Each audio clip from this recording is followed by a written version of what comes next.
Does Roman Reigns trust Sami Zayn? It would appear not, but we're here to discuss. I'm Tempest, and this is my House of the Black Mask partner. I forgot the uniform today. I'm not wearing black, but we are here in the first SmackDown podcast for our fine duo of 2023 to review SmackDown and think about what is going on with the bloodline, as we seem to do every week. Yes, we do. But I got a question. What time is it? What time is it? It's Sat-E time on Sat-E day. This is the House of the Black Mask, or Mask, depending where you're from. And look, I got my brother back. We're back again. He forgot the colours. He's in Canadian time. I sure am. Because in Canada, they dress quite friendly. It's a friendly outfit. It's a Norm Core outfit got on. And he's got a Green Bay Packer hat because SmackDown was in Green Bay. So he's going with the gimmick, with the theme, kind of like Braun Strowman's trainers. Mm-hmm. Yeah. We'll get to that. Yeah. So we'll get right into it. SmackDown, the January 13th episode of SmackDown 2023. This show, we're going to, I guess, start with the main event because I don't think there was that much of importance on this show besides perhaps the opener, which we will get to shortly. Yes. The main event was Kevin Owens versus Sami Zayn for the 11 billionth time, but it doesn't matter because they will fight forever and I will watch it every single time and it'll be great absolutely every single time. Amen. Throughout this show, we had a number of little backstage bits. The first one was Sami Zayn going to the Bloodline locker room to try and come up with strategy with the Usos and Solo Sikoa, but only Paul Heyman was there, and Paul Heyman told him, no, you know what? This is your night. Roman Reigns wants to show you that he trusts you to get this done. Yes. There's no Usos. There's no Solo. He wants you to do this by yourself. And you can see at the start, Sammy's like really conflicted and confused by this. But then as soon as he says like, oh, this is for Roman's approval, it's like, you know what? Yeah, Paul, I got this. I'm going to go and beat Kevin Owens. And that's not a prediction. That's a spoiler. And walks off. And Paul's like, yeah, this guy. So Paul's not on board. Paul's not on board. This is a great backstage bit. And then later we had Kevin Owens about to do a backstage interview. And Sami walks in and they go back and forth. Kevin says, you know, they're using you. And Sami says, no, they're not using me. Roman keeps hugging me in the ring. How many times do you need to see this? I'm like, oh my God, Sami, they're going to kill you. And my heart's going to shatter. This poor man. He's in too deep. But he says that, Kevin, you could have just stayed on Raw, left all this alone, left me to do my thing. And Kevin says, no, the Bloodline came to Raw. They were running their mouth. I didn't ask for this match. I didn't ask for the tag match with Cena. This is all your guys doing. So don't look at me. And they fight, they argue, they get frustrated, and Sami walks away. And I love that this didn't have like a go home line. Like, it didn't feel like a promo. It felt very real. It felt like two people. Because the ending of it was just like them going like, okay, fine then, whatever, and just kind of walking off. It's like, yeah, all right. Just, it felt very real, which in contrast to another backstage promo that we'll get to later in this review, it was night and day, and this was just excellent. And so all of this led into the main event, in which we got Kevin Owens versus Sami Zayn, and it was Kevin Owens and Sami Zayn. It was a really good match. Kevin Owens offered a handshake at the start. Sami didn't accept. He hit a brain buster on the apron before. They beat the crap. They beat the crap out of each other. It was just. It's like, I'm like, they're smacking the crap out of each other, just brawling all over the ring, and they're just doing suplexes on the apron like it's nothing. It's a standard move for them now. When they wrestle each other, they got to do a brain buster on the apron, which is insane. One other bit that I want to bring up from this match, because I really, really laughed when I heard it, was Michael Cole very early on saying, it must kill Kevin Owens to have to do this, fight Sami. Like, I give Michael Cole more flack than a lot of people, but it is because of crap like this. Because it's such a dumb thing to say. Like, I get it. Kevin Owens is the babyface in the story. Sami Zayn is the heel, whatever weird tweener thing with the bloodline in this story. But are we supposed to forget that Kevin Owens' resting state is betraying Sami Zayn and they fight every year? I think he'll be fine. No, but I think in this current stage that Kevin Owens is in, he probably in some weird way thinks that he's kind of responsible for why Sami is latching onto the bloodline. So they're best friends, right? He's been a crappy best friend his whole life to his mate. So his mate finally is in this group, right? And he can tell. When a shark can tell another shark, he's like, dude, like, because I've always been crap to you and probably never hugged you enough or tell you you're great enough. And now you're with this group that's lying to you because I was never really there for you. I was powerbombing you on aprons. They haven't powerbombed you on aprons. So that criteria means they're better than me. So he's always been a crappy friend. So he kind of feels like he's responsible for why Sami's naive to any sort of niceties that's coming his way, because he's had a crap friend called Kevin Owens that's always beating him up. So he feels like I'm responsible for why Sami's like this. So I do want to do some penance and trying to save him from that, and probably not powerbomb him for a few years when we win the tag titles. Mm-hmm. We'll see. Wait.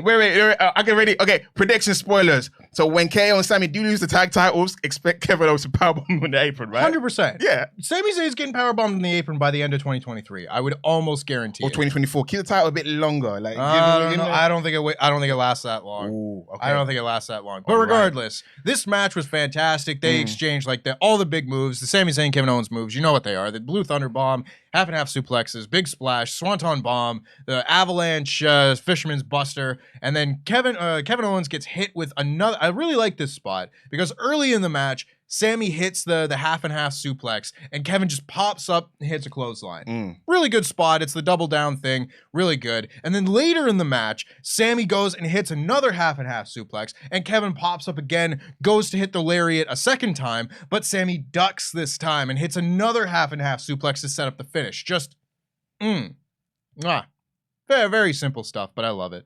And they set up for the Helluva Kick. And that is, I knew something was going on because they really hold the close up on Sami Zayn for like a long time. I was like, okay, I can hear the crowd doing stuff. So like someone's running in. There's a ruckus bit. There's like a little booing and oh no, something's about to happen. There's a cacophony going on here. Yeah. And sure enough, the Usos and Solo Sikoa run in, attack Kevin Owens for the disqualification. Sami Zayn is like, what are you guys doing? This was my job and I was doing it. Like what's the deal here? Roman said he trusted me to do this. And so they beat up Kevin Owens. He tries to fight back a little bit, but Solo Sikoa hits him with the Samoan spike, hits the running splash on the announce table to lay him out. Sami kind of begrudgingly holds up the We the Ones as the show went off the air. But that was the bloodline on this show. And now it leaves us in a very interesting place as we head towards the Royal Rumble, where now Sami Zayn appears to be very conflicted about what his role in the bloodline is, which is very interesting after the last couple of weeks. And now we've only got a little bit of time left before the Royal Rumble.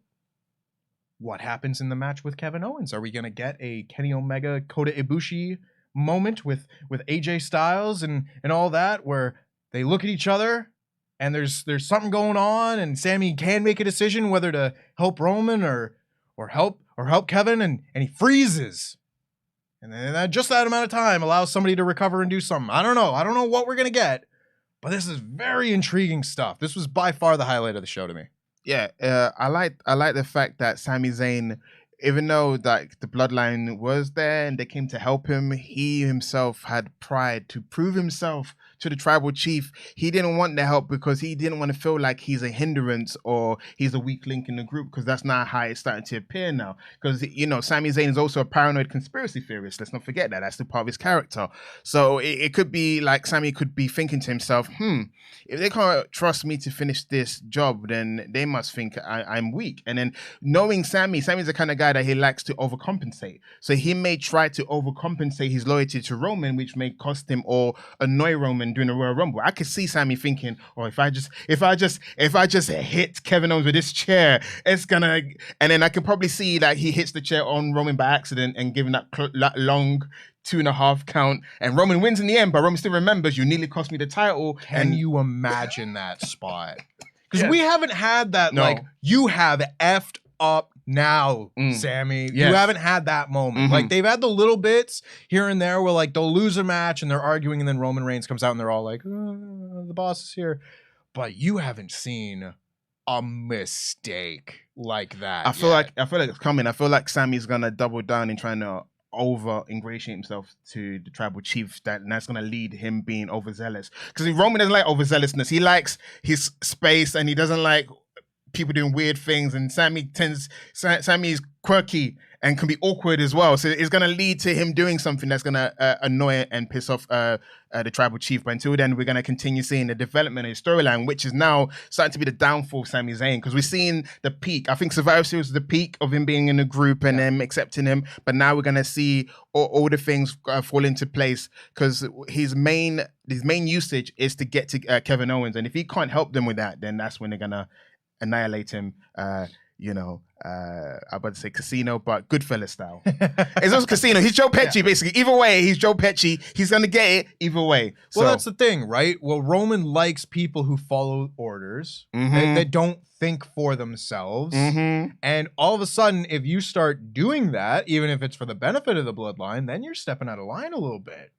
Yeah, I can say I got an idea, and then it's because again he thinks initiative is how to get far in the bloodline when it's not. It's being subservient. Yeah, that's what Roman needs, and then Sami knows, but it's like Sami thinks he knows. It's kind of like playing a character. Oh, this is what we do here. So, yeah. You're the boss. You're the boss. I mean, my mind's like, I can think of ways to improve the bloodline. This is how we could do things, and that's what's going to get him in trouble. He thinks too much.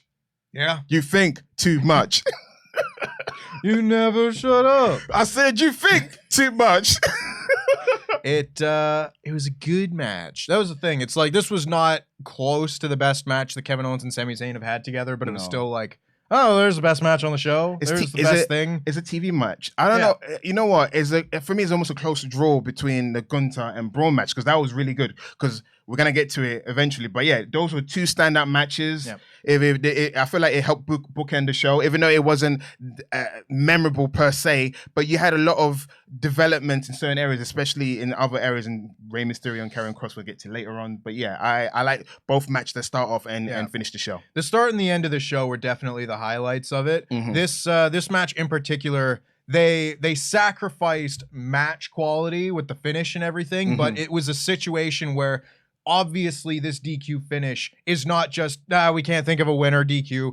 It's, no, this plays into the storyline and therefore is an effective finish. So it makes the match maybe not like better, because I'm sure a great match with an awesome finish would help too, but it's just as good to me. You know, we were talking about it a few weeks ago, like who's going to win the match? Is it Kevin Owens or Sami Zayn? Kevin Owens needs to stay strong for a Royal Rumble, and Sami Zayn is earmarked to fight Roman Reigns next month, so he can't really look weak either, even though Sami's lost a lot of matches until he became part of the bloodline and then started to build him up again. But I'm happy that this is one of those instances where a non-finish actually helps propel storyline. So I'm happy that Sami Zayn didn't lose and Kevin Owens didn't lose either. So I am indeed looking forward to what's happening next. Yeah, so we will see what happens with the bloodline as we continue onward towards the Royal Rumble. But for now, we will get into the rest of this SmackDown review, because we started with a match that I held my breath watching the entire time. I had faith. I had faith. I don't believe no reports about nothing right now. This was a match that was going to tell me who was in charge. Really? This was a match where I was like, oh, if this title changes, I don't know if I believe those reports anymore. But thankfully, I feel like 1,000-pound weight has been lifted off my chest. Funny you say that. Before you begin, the two guys wrestling each other are known for being incredibly shrinking men. You know what I'm saying? So imagine Walter, for this instance, 300-something-pound man against Braun Strowman from the Wyatt family. Too big, you know what I'm saying? When I was watching them too, these are great examples of two guys that go into great shape. Gunther and Bray, and Bray, Braun Strowman are two guys that have lost weight from how they were when they initially came into the WWE and how they are now. So kudos to two guys that are called the two incredibly shrinking men. But imagine in their original form, wrestling each other. A whole lot of chopping, a whole lot of meat, beef. Oh yeah. A lot of that would be a lot of beef, right? That'd be like 500 pounds between 600 pounds between both of them. They're both 300 pounds. 700. 700. Yeah. It was like 400. Yeah, you're right. Yes. So two guys that were huge. Like imagine them in original shape. They're in healthy shape now. But imagine, just put your mind back. Ooh, that could have been a big fight right there. It would have been a hell of a hoss fight. Match probably would have sucked because Braun Strowman wasn't very good at the back time. then. True, yeah. But at this point, Thankfully, it's a lot better. Now, this match was interesting because, yes, Walter defends his Intercontinental Championship against Braun Strowman. This is the one that they've kind of actually been building to since the start of the SmackDown World Cup. It was like the SmackDown World Cup was to get Ricochet a title shot, but also Braun Strowman a title shot, which I guess is a good way of doing it and building multiple contenders at the same time. But it did kind of feel like, well, this is the actual match they're trying to get to. Whatever. All things considered. This match, I thought the early portions of it were a little bit slow, a little bit, maybe, I don't know, I would say weak, but the sense that Walter got the advantage by attacking Strowman's injured arm, and then there was a lot of, like, just working, like, methodically working over the arm. You gotta stretch the arm, and you gotta wrench the arm, and I don't think selling a body part is Braun Strowman's strength. He's never had as a performer. Yeah, like, this was a match where he had to sell. And we've seen him go up against other giants to this point. Like his match with Amos was just a few months ago and everything. And that was not good by any means. But it was kind of like this. You liked it. This was like, that was a Titan versus Titan type match. Like, you know, the two boulders are rolling into each other and bang. And that's one thing. I think this match could have also been that, but they went with the injury gotta sell format and formula for this, which I don't know if it worked as well in my mind as it could have if it was just two huge hosses running into each other. But that being said, it did get there by the end for me. It was still a good match, good opener. It did get there because they went back and forth. As soon as they started hitting and kicking out of big moves and getting into near falls and stuff, then this is where the match was really starting to get going because they were exchanging really hard chops. They were exchanging really hard lariats. And Braun, at one point, hit a spine buster on poor Walter and then proceeded to put every ounce of his weight on the man. Like, there was not one part of Braun Strowman that was touching the mat when he was pinning Walter. He was just, like, floating on him. I can't imagine that. Like, that would be the finish. I wouldn't kick out of that. Braun Strowman is legit just, like, all 350 pounds of Braun Strowman are just legit dead weighting me. No, not a fan of that. But Walter is a stronger man than I, newsflash. And eventually, despite hitting a big lariat that wasn't the finish, and then the big splash, which wasn't the finish, Braun Strowman goes up to the top rope to try and hit a superplex, and Walter wrenches his arm, slips out, and hits his powerbomb. Hits his powerbomb. It wasn't a great powerbomb, but I think that's just because Braun Strowman's probably never taken a powerbomb before. No, he doesn't know what taking the powerbomb is. He knows how to give it, but he doesn't know how to take it. Yeah. It was a deal where, like, I've seen this in powerbombs a lot, where you kind of try and land on your feet a little bit before you land on the rest of you, and that's just not how the move is supposed to work. But regardless, he hits the powerbomb and gets the win, and that, hopefully, will be the end of Walter and Braun Strowman, and I can look forward to whoever the possible future challengers for this title could be. Because, I mean, Imperium ran in here, but I liken this run-in spot with the spot from AEW Dynamite that we also praised a month ago during the Hikaru Shida Jamie Hayter match, where Britt Baker and Rebel get involved, and then Hikaru Shida fights off the interference, gets hit with a move, kicks out, and then you go to the finish. So it doesn't feel like this interference has actually made it so. Yeah, it's like they're cheating, they're bad guys. It's in their mind to be underhanded, but it doesn't detract from Walter's win. Like, he needed help. I think it helped a lot with the presentation of this match, and now I really do just hope that we can move on. Well, it may be that Imperium gonna have a continued rivalry with Ricochet and Braun. I think they're gonna make Braun and Ricochet a team for a little bit. A little Rob Van Dam Kane for you, a little X-Pac and Kane for you, that kind of dynamic. But I kind of beg to differ. I like the fact that the hand played a part into why Braun lost in the first place, because there's been a lot of negative backlash towards the build of the match, which has been Gunther, this ring general, this badass running away from Braun Strowman. And for me, I didn't mind the build because I really knew, in my mind, I trusted that the outcome would be Gunther's going to win. They have to give Braun this little bit of shine or looking like this big intimidating monster in the process. But in the match, it was kind of like, can Braun passed the test in a Gunther style match. This is a Gunther style match, which he's never done before. He's used to like doing power moves and dominating or, you know, being outsmarted in certain areas. But I like the fact that it was methodical, working on the arm. So that way you knew that if anything went wrong, because a lot of Braun's offenses is using his arms, you know, the power slam or the power bomb. So if you take that arm out of the equation, that would weaken him to lose. So for me, that was a great story told there. And also I like the fact that he did a spine buster in the match and some of the comebacks that he did. But I also like the fact that Gunther controlled most of the match.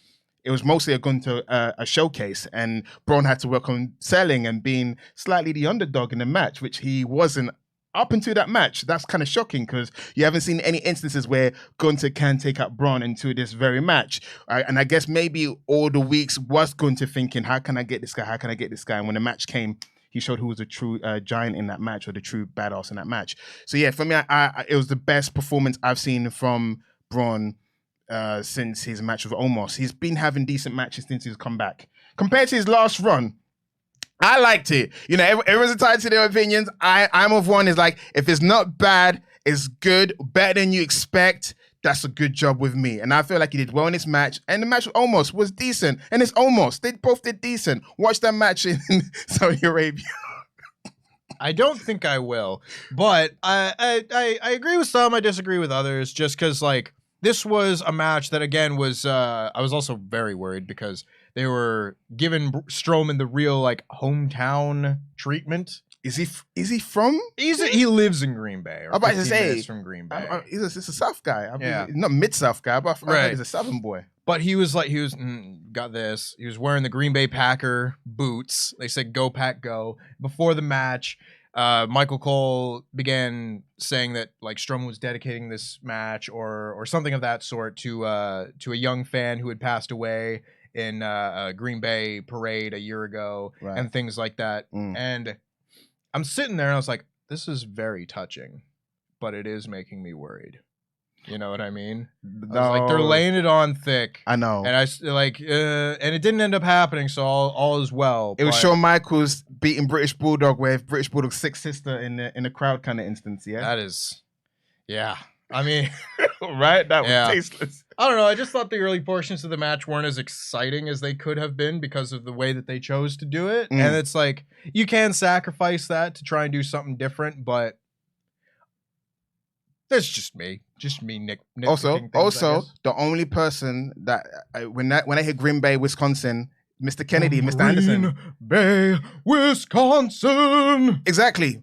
Mr. Kennedy, Mr. Anderson, that's for me. When I hear Green Bay, Wisconsin, that's what I think of. Not Braun Strowman. Not Braun Strowman. So, after this, we had the Sami Zayn backstage bit with Paul Heyman, and then we had Rey Mysterio coming out for an in-ring promo where he says that Dominic Mysterio stole Christmas, and yeah, that wasn't very nice of him. He said, it's like, as a father, this breaks my heart. As a man, I'm sick of this S-word, and he said he was going to enter the Royal Rumble, and... Cool. It's getting close. See, Rey Mysterio is going to reach that breaking point, and he's going to smack Dominic, and then WrestleMania is going to happen. It's going to be Dominic versus Rey Mysterio. Yeah. It's going to happen. Absolutely, it's going to happen. And then Rey Mysterio, being the loving dad that he is, he's going to, you know, lay down for his son. Give him that WrestleMania moment. Yep. And in this promo, it is interesting seeing Rey get closer to his breaking point. And also, I wouldn't doubt at all that it happens in the Royal Rumble, or Dominic eliminates Rey or something like that, or Dominic does something and Rey has to eliminate him, or there will be some sort of Royal Rumble. I predict that Mysterio will eliminate Dominic, because if Dominic gonna win WrestleMania, they have to give Rey some sort of upper edge to push things forward. It's kind of like by eliminate Dominic, it's like, all right, now I want to match with you. You've now humiliated me in Royal Rumble when I'm at my hottest as a character. Yeah. So yeah, I can definitely see that happening. So he gets interrupted by Karrion Kross in his long entrance, and he comes down. He's dressed in his like suit and trench coat thing. I don't know what the look is exactly, but it's fine. He is better than his other one, and he comes down and he says that Rey, you won the Royal Rumble 17 years ago. Everybody remembers that. But was this a happy memory for Dominic? You probably weren't even there to know. Ooh. You weren't there for him, and the go home line of this was a little bit funky, but Karrion Kross says something along the lines of, well, Rey, are you more disappointed in Dominic for growing up to be, nothing like you, or are you mad at yourself for not teaching your son to grow up to be nothing? Like, you said the exact same thing kind of twice. But it was enough to get Rey riled up to the point where he was going to jump him. And they had a little brawl, and Rey sets up for the 619, and Scarlett trips him, and Cross puts him in the cross jacket, puts him out, and I guess they're going to do this match in a couple weeks. I'm shocked it's not even at the Rumble show. There's so many feuds they've been setting up. Even the Banger Brothers versus the Viking Raiders. Oh, that was going to be in a tournament, which we're going to talk about later. I like Karrion Kross's presentation recently. I liked how it's more direct, less spooky. He's cutting a promo, and he's really good at cutting promos. And someone did make a joke. He looks like a detective in a spin-off of Law and Order, which made me laugh. Yes, it does. Yeah, but his whole entire presentation recently has been slightly better, and I feel like I'm getting on board, and they're finally figuring out how they want to book him, because it doesn't help when you got a character that's slightly mystical, and then you got another character who's known for being mystical as well, and they do the greater than. So with Bray Wyatt being around, it's quite hard to shine in your spooky iteration of a character as well. So they've I feel like they're doing less of that. Yes, they have red lighting, but they're doing more reality based. He's just this, even like when Michael Cole said, he's this violent psychopath. So they're leading more into the psychological edge instead of the spooky edge. The spooky part is more Scarlet nowadays. Mm-hmm. It's just funny to me and this goes for like a lot of characters in wrestling a lot of the time, but I always get back to what's the motivation and everything. And when I look at Karrion Kross right now, it's like, well, what do you want? Like, what's the goal here? What is your goal? What are you trying to accomplish? And if they just let me know that, I think I would be a lot more on board with it. And it is tough, because he has said at times like, oh, let Roman know that I'm waiting for him. I don't know if we're ever going to get to that match. But it may be Cody and Karrion Kross. That might be a decent feud. Or are you ready for them breaking into Cody's house and Brandy getting involved? Who told you it's open mic night? Open mic night. B word with your tarot cards. I want to see that promo exchange. Yeah. I can see you loving it. Look at that. He's excited. Look at him. He's excited. Tempest, stop your excitement. You're right. I'll rein it in. Yeah, this promo was fine. It was, pretty standard stuff. Someone coming out saying they're in the Royal Rumble. They get jumped. They get laid out. Fine enough. They built to their next match. Good stuff. Liv Morgan is backstage talking with Maxine Dupree and Emma. And boy, did this backstage promo not do it for me. Because What part? Oh, I'll get to the part. There were a few parts. There were a few parts of this. You know how I was saying that Kevin Owens and Sami Zayn felt very natural talking to one another, and the verbiage was excellent? Yeah. This backstage promo was the opposite, because Maxine Dupree and Emma are telling Liv Morgan that she's stupid for entering the Royal Rumble at number 1. Like, why would you do this? And she's crazy. And Raquel walks in with some horribly scripted dialogue saying, well, Liv, I really think you've got the fighting spirit to fight 29 other women. But wouldn't it be a better strategy to enter at number 30? No! You think? I also didn't know that it was a strategy to choose your number in the Royal Rumble. I don't think that's how that works. Maybe they've changed things. In kayfabe, if Charlotte entered, she'd be number 30. She'd say, I declare I'm number 30, and they'll give it to her. Listen. Yes, I'm listening. Listen. I don't know. Things have changed. Because it's probably been a few years since we saw the little, like the Tumblr thing in the back. With all, I missed it. Like, good old days. Every, few years, they would do a skit of people walking up and taking their number and whatnot, and they haven't done that for a bit. Maybe they have changed things since then. But this was so dumb. Like, as if everybody is just like, what number should I enter from? I think it's the Vinceism that's carried over, which I'm a bit disappointed in. It's like last year, it jumped the shark when people just said, "I declare myself in the Royal Rumble," and you had certain wrestlers that couldn't declare. So I don't like it. It's like, is Royal Rumble? Can you declare to be in the Royal Rumble, or do you have to qualify? Why can some declare and some have to qualify?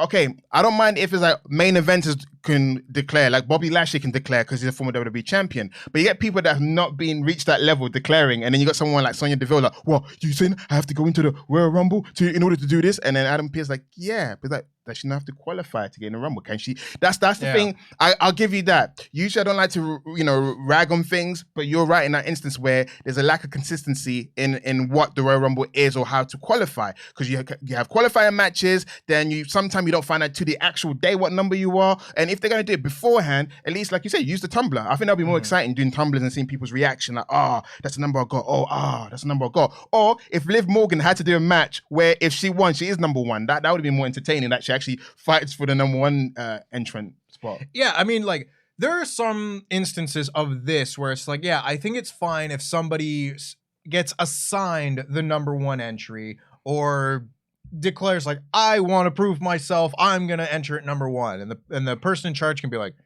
all right, if you want to, that's not an advantage, so here you go, you can do that if you want. Yeah. But this was a really dumb promo to me. And then we got Raquel was like, I'm so excited for my first Royal Rumble, and Liv slapped her. I know. She was like, I got my notes on my palm, and then slapped the S word out of her. She pimp slapped her. She got pimp slapped. This was she got her good. And saying like, Raquel said, I'm tired of everybody forgetting that I'm the biggest and no, she's forgotten. You smiled too much.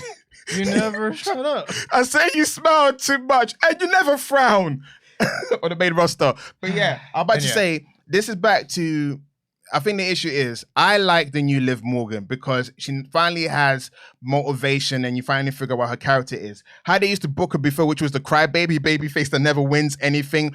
That's why people started to kind of boo her, because it was just a bit too much. Now she's like this Spike Dudley-esque, I'm a small person, but I'm tough, I got a big heart, and I will fight anyone. That for me is good because you don't really have a woman's character that has that. So it makes it kind of unique in that respect. She's on the, one of the smaller sized women on the main roster, and she's tough. She likes to use tables. In the beginning, it was a bit forced because they were force feeding us this gimmick change. Look, guys, she's now extreme. It's extreme, Liv. She's now wacky. I don't mind the change. It's just the force feeding of, wow, Liv, why would you want to be number one? Like, let her be number one. Why are you upset about it? Yeah, guys, all of them. And even Emma, you're meant to be a baby face. You lost last week to Scarlett. Go and smack her. But yeah, and then Maxine, you need more airtime with maximum male models. I want to see that. But yeah, they should stay out of Liv's situation. So I don't blame her slapping Raquel, because Raquel, you should be crying the fact that your arm's slightly better, but you're not champion. There's so many people you're right, people got their priorities wrong. Indeed. And they say, let's have a match. And I wish they didn't, because we'll get to that in a little bit. After that, we had Tegan Nox taking on Xia Li. Oh, Xia Li looked nice. This, I didn't think this match was very good. It was not very long. It was, at times, I felt like they were wrestling underwater, in slow motion, perhaps. God, there was no heat to this. Like, the fans did not care whatsoever, and I can't blame them, because it's like what we said when they did the unmasking bit with Xia Li. It's like, well, yeah, you put her under a mask because if you just did that, no one would care. And then they had the match and no one cared. Like, maybe you don't do that angle then. Because if they don't even count along with the three, you know that they're not into it. And Tegan hit the shiniest wizard and just won in a few minutes. And that was kind of it. It's kind of sad. Is because she's not over, because she wasn't on the main roster for that long to have some sort of nostalgia for her. She wasn't even on NXT very often because of how often she was hurt. Yeah, so she needs to reestablish herself. And Xia Li is one of those wrestlers, unfortunately. Like, Xia Li's here this week. That means she's a recurring character on the show. I think she's not there often. If they built her up a bit more, you got a wrestler who has flip-flopped between heel and face. So people don't really know. She's meant to be a protector, but she's not protecting anyone. She's not even protecting herself. And then you got a wrestler that's come back recently that you still don't know, you're still getting used to. So it is the SmackDown side of things. It is kind of, they need to figure it out. Yeah. They got great talent. It's just how they're booking them and how the storylines are doing is just haven't been hitting. Yeah. And it's a shame. It's a shame, but I didn't think this was very good. Valhalla cut an ominous Viking promo, and then Drew McIntyre and Sheamus are backstage with Adam Pearce, and this was a very cute promo. This is a very cute promo. Look at these chops. Oh, such a cute promo. So Drew, they're disagreeing on who they want to beat up first, which, yeah, that sounds like an argument that these two lads would have. And Drew wanted to fight the Viking Raiders. Sheamus wanted another shot at the Usos, and they're just chopping each other over and over. You gotta calm down. We're trying to figure things out. We're trying to figure this out. You gotta calm down. I'm trying to. And they start getting really worked up, and Adam Pearce is like, all right, calm down. I have a way to make this better for both of you. We're gonna have a tag tournament. Another tournament, yay. Yes. Adam will be thrilled. Another tournament for a shot at the Tag Team Championship. And next week, the first match in the tournament is going to be the Banger Bros. Hell of a name. Almost stealing it from Davey Bang and damn it, I forgot the other one. Bless your wholesomeness. Because me and Pete talked about the Bang Bros and the Bang Bus. They need a Banger Bus. Yeah, Sheamus tweeted about the Banger Bus and stuff. But no, shout out to indie wrestling. Shout out to the Bang Bros. Don't Google them. Yeah, they were happy with this. And they smacked Adam Pearce on the back real hard. And he looks said happy banger, with that banger smack as after well. banger after banger. This was a very cute promo. I like this a lot. Bray Wyatt came out next. And he did his long entrance. Went into the ring. And there was a rocking chair. Is this supposed to be the same rocking chair? Is this rocking? Allegedly. Didn't that one get broken like 3 times? It's a magical rocking chair. I was about to say, how many of these are haunted? Are they all haunted? They are. It reinvents itself. Sister Abigail is now a chair. Yeah, possessing a chair. Yeah, this was shorter than a lot of the other Bray Wyatt promos we've gotten of late. There wasn't like an interruption from Uncle Howdy or LA Knight or anything like that. He did just kind of like come in, get to his point, and then be done. That's good. I don't know if we've seen Bray Wyatt get to his point. Yeah, like that's different. Yeah, he just kind of says that you forget who you are, and he is Uncle Howdy, and Uncle Howdy is him. I don't know if he means that exactly literally because physical beings being different, but he says that at the Royal Rumble, LA Knight should run, and okay, I liked it because he says he mentioned things like he's the Eater of Worlds, which was the cult. It was a lot of callback stuff, and he goes, "I'm the red in the sea of black and white."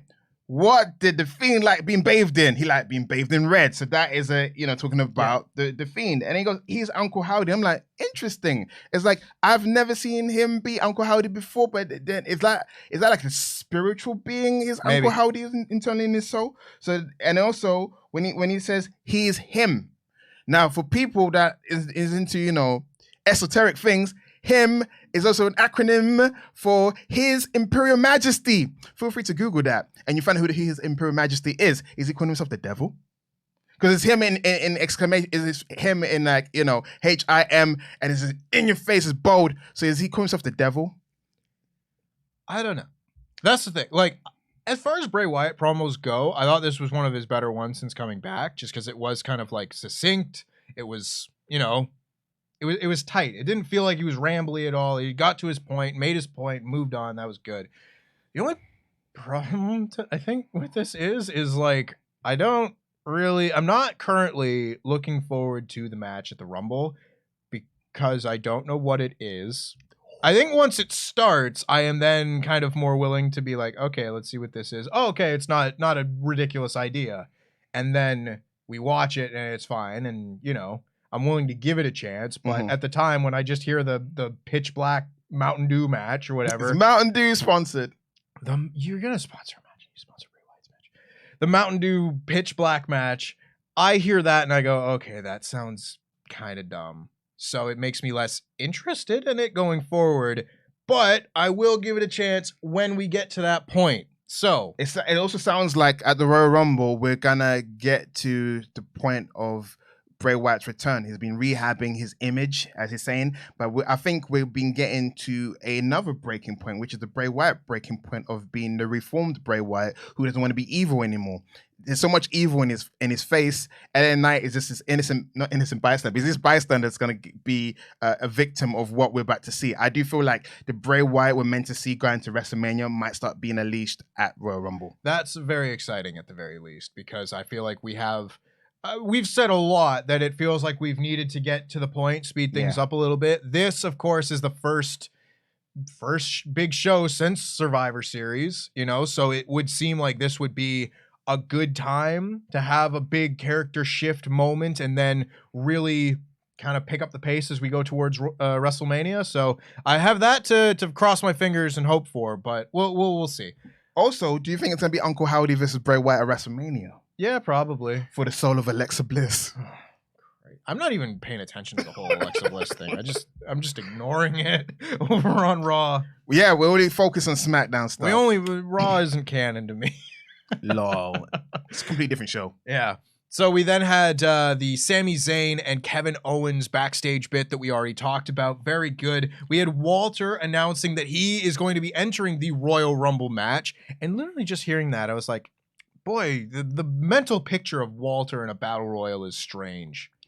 You know, because like he said, like when he after the Survivor Series, when he was part of the NXT team, he was like, "Yeah, I don't like those matches. They're weird. They're not an athletic competition between two competitors." I agree. I think this is going to be very weird optic thing for me, but very much looking forward to it. And he said it, and I was like, you know what, just have him win. Give me Roman Reigns and Walter at WrestleMania. It's not gonna happen. It's not gonna happen, but I want to see Walter win every belt. I think potentially his next challenge is gonna eliminate him at the Rumble. That's obviously, like, that's honestly completely likely. That's how you do the Royal Rumble. Back in the days. Yeah, just the smart, like, oh, you use the Royal Rumble to set up as many different things as possible. I miss those days when that used to be a thing. It's so easy. They don't do that anymore. They don't. If you watch the 90s, 80s portion, a lot of features start off like he eliminated this guy and he got him mad. I mean, Shawn Michaels, Kurt Angle famously in the 2000s, that's how the feud started. Yeah. Shawn Michaels eliminated Kurt Angle got mad and he beat the crap out of him and the WrestleMania match was set. We were trying to think if Kurt Angle was in the 05 Rumble the other day, and you absolutely was. Look at this smart boy. He's a smart boy with his big brain and his knowledge and his stuff. I've been hanging around with the right people. House of the Black Mask. Knowledge. Hell yeah. And then, unfortunately, we got Liv Morgan versus Raquel Rodriguez. I didn't think this match was good. I didn't think this match was good at all, unfortunately. So, okay, here's what happened. This match started off pretty standard. It's kind of a double babyface match. I didn't really know who I was supposed to be cheering for anyway, but it's fine. I don't care that much. The crowd didn't know who to cheer for, though. They were just kind of chanting for both, maybe. There was a bit where Raquel went for a big boot over the top rope and kind of got stuck, and Liv tried to toss her over the top rope and eliminate her. Yeah. And they do this every year around Royal Rumble time, where there is just a vast increase in amount of people being thrown over the top rope and announcers being like, "Oh, well, if she does that in the Royal Rumble." And that's what happened immediately afterwards, because Liv clotheslines her over the top. If it was Bill Watts, it would have disqualified them. It would have been disqualified. Completely different rules. Can you imagine? And Liv at one point before she does it, Liv Morgan goes over to the corner and just starts hitting her head into the turnbuckle and because she's crazy. And I'm like, okay, it's fine. It just feels so ham-fisted. It is from our sweet darling Liv is not all cuckoo bonanza. It's like, how do we make her look like she's crazy? Let's do the Nikki Cross thing from NXT where she just hit her head on the turnbuckle over and over and over. I'm glad that you actually mentioned that. There's an influx of crazy women around. We got Nikki Cross, and then you got Alexa Bliss, and now you got Liv Morgan. But Liv Morgan's more she's a masochist, so she's more like a Mick Foley, Spike Dudley ilk of she'll put herself in danger. But there's a lot of influx of dangerous women around. I don't know, but we then had Liv clothesline Raquel over the top rope, and of course Michael Cole's like, "Oh, she did that in the Royal Rumble," and Raquel has a big look on her face like, wow, she just eliminated me, and grabs Liv, pulls her out of the ring. Liv throws Raquel into the steps and then goes to set up a table. Yeah. She takes about 2 minutes doing this. It was a long... She has to break the count, go back into the ring, slide out, break the referee's count, because Raquel was going to get... She would have won by count out. Immediately. But okay, you don't want to do that. That's fine. Most people don't want to win by count out. You want to win properly. She then goes to set up a table, which you can't use. It would have been a DQ, as far as I know. She doesn't care. She's crazy. She doesn't care. Whatever. She doesn't care. She doesn't care. I don't know why I care, but I do. So she goes to set up a table. And in the meantime, Raquel has been lying on the ground after being thrown into the steps for like 2 minutes. Just waiting, selling. She gets put on the table. Liv goes up to the top rope to hit her senton. And Raquel just rolls off the table, rolls into the ring, bats her off the top rope. Which I liked. She's and a big then, woman. And then it hit the move that I can never remember the name of. Tiano bomb. That one. The choke bomb. And got the win. What the hell was the point of any of this? Okay. I really, before I pose that question, I really got to break this down because, not only did the pacing of this match fall off a cliff because of this table thing, because it was set up for 2 minutes and then never paid off, but who benefited from this match? The victor, Raquel. I disagree. Raquel won. I mean, of the two of them, she won a match, so that's, I guess, better off than she was. But Liv Morgan is not they need to put some heat on Liv Morgan. Not heat as in heel heat, but they gotta heat her up. They don't have to. She's that character that she's a babyface that can lose, but she's crazy. No, but if you're going to enter the Royal Rumble at number 1, I would at the very least appreciate if you tried to convince me that she was going to win or had a chance of winning. Mysterio booking. She's an underdog. Underdogs get squashed. That's the Mysterio booking. She's getting the Mysterio booking. And also, Raquel is booked pretty strong amongst the crappy booking of women on the SmackDown roster. Raquel has benefit from it. When the tag team tournament happened, she was one of the tag team champions with Aaliyah. I mean, she's been booked quite decently on the roster. So for me, I feel like they've done a great job of building her. Although I do feel like demeanor-wise, she's better as a heel. But yeah, she's been doing well. Yeah. I think Raquel's been doing well. And you're right. Liv Morgan is a character, if you're not booking them correctly, fans won't care and then they'll lose interest. You're right. But in that instance, Raquel's a bigger woman. She's stronger. Yeah, she had an elbow injury, which wasn't used in the match. But yeah, Raquel wins. She's now going to seem like she might get a Diesel spot at the Rumble where she's just eliminating multiple women. Multiple legends, maybe. Yeah. I just thought this match sucked, honestly. It was a match. It was a match. I think the table spot just really kind of pissed me off by the end. I was like, why did you ruin your own match this way? She might do that at the Rumble. Bring her a table then. Who knows? There's no disqualifications. I honestly could see it. Oh, she's going to jump off the top rope and eliminate herself. Stupid. And then I guess the last thing that we have to talk about on this show is that backstage bit with Sonya Deville. The pursuit. Where Sonya Deville is talking with Adam Pearce and she's like, no, you're not getting it. I'll tell you for a 5th time. I want a rematch. And he's like, yeah, I get it. But you lost. So no.